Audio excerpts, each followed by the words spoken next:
Alright, ngikubingelele-ke mthando wezemidlalo ngalesikhathi ngibingelele kuphi nakuphi la obukele khona-ke makuthi-ke usuku lakho lokuqala ukuyona-ke le channel, awuvele-ke ulike ivideo, usubscribe-ke kwi-channel, uphinde-ke uciphe izi-notification bell ukuze uthole ama-notification uma kukhona-ke ivideo esiyifakayo.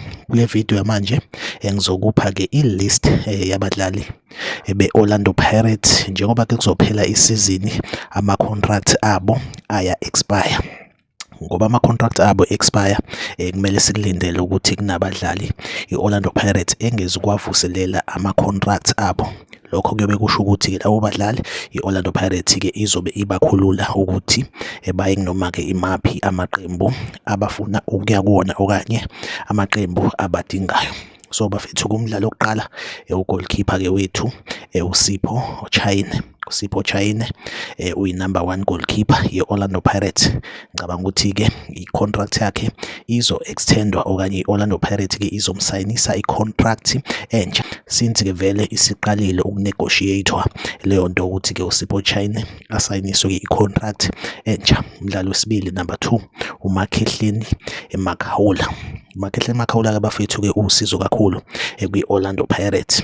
Orlando Pirates isamdinga kakhulu ngenxa-ke mhlampe-ke yeminyaka. Ngicabanga ukuthi-ke uMakhehleni Makhawula mhlambe i-Orlando Pirates izomnika abo 1 year kanje.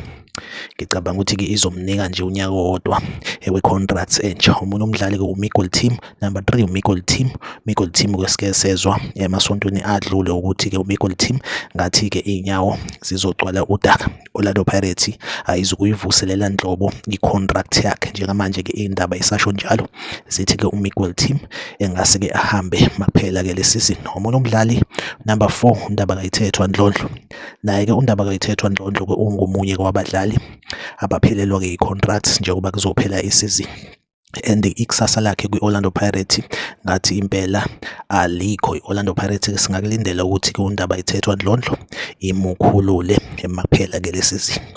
Umunye umdlali-ke uThabiso Monyane-ke naye i-contract yakhe iya-expire. Kodwa-ke mawuzobuka nje umlando we-Orlando Pirates, ayivamile ukuthi ama-graduate ayo i-Orlando Pirates, abadlali abasuke besuka kwi-development, ivele nje ibakhiphe kanjalo. Ngingasho ngithi uThabiso Monyane nakuba i-contract yakhe i-expire, kodwa i-Orlando Pirates izophinde imuphe enye i-contract. Singasho sithi mhlambe abo 2 years or 3 years since neminyaka yakhe isamvumela. Omunye umdlali-ke u-6 nake lo Innocent Mayela-ke kwavela-ke ukuthi impela i-Orlando Pirates izomkhulula, futhi-ke ongenzeka futhi-ke okuke kwabalula ukuthi-ke mhlambe khona-ke i-position ezomnika yona khona-ke ngaphakathi kwi-Orlando Pirates. Bese ukuthi kumdlali wokugcina uDion Hoto usizo kakhulu kwi-Orlando Pirates. Kodwa-ke indaba ey'ke zavela kuthiwa i-Orlando Pirates ingase-ke ifike ekugcineni uDion Hoto since i-contract yakhe izo-expire. Ngathi impela-ke inhloko izohlukana nesixanti